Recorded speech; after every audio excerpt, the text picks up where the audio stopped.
দেপাল পঞ্চায়েতের বিভিন্ন রাস্তা পরিদর্শনে প্রাক্তন ও বর্তমান প্রধান।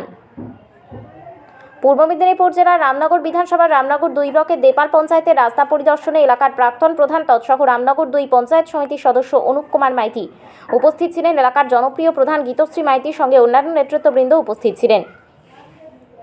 এদিন যে সমস্ত রাস্তার পাশে জলের পাইপলাইন বিছানো হয়েছিল, সেই রাস্তার পাশে বা পুকুরের পাশে জলের পাইপলাইন করার জন্য গার্ডওয়াল ভেঙে গেছে, অথবা পুকুরের পাশে গার্ডওয়াল না থাকার জন্য ঢালাই রাস্তায় ধস নেমেছে, ঢালাই রাস্তা ফেটে বসে গেছে, সেই সমস্ত এলাকা পরিদর্শন করলেন এবং পশ্চিমবঙ্গ সরকারি জল বিভাগের অফিসারদের সাথে কথাবার্তা বললেন এবং যাতে ওই সমস্ত রাস্তা মেরামত করা যায় এবং তাড়াতাড়ি কাজ শুরু করা যায় সেদিকে নজর রাখার পরামর্শ দেন।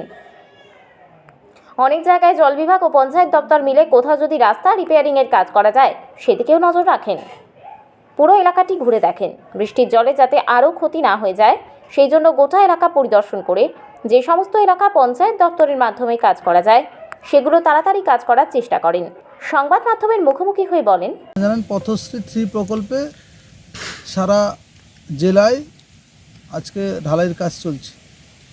আজকে আমাদের এলাকায় দেপাল গ্রাম পঞ্চায়েতের বিভিন্ন এলাকায় এই যে মাঠ দিয়ে এলাম, এটাও আমাদের পথশ্রী 3 প্রকল্পে হচ্ছে এবং বিভিন্ন এলাকায় অনেক টাকার কাজ আমাদের হচ্ছে। প্রায় 14 কোটি টাকার এই পথশ্রী 3 প্রকল্পে বর্তমান হিসেবে ওয়ার্ক অর্ডার পাওয়া গেছে।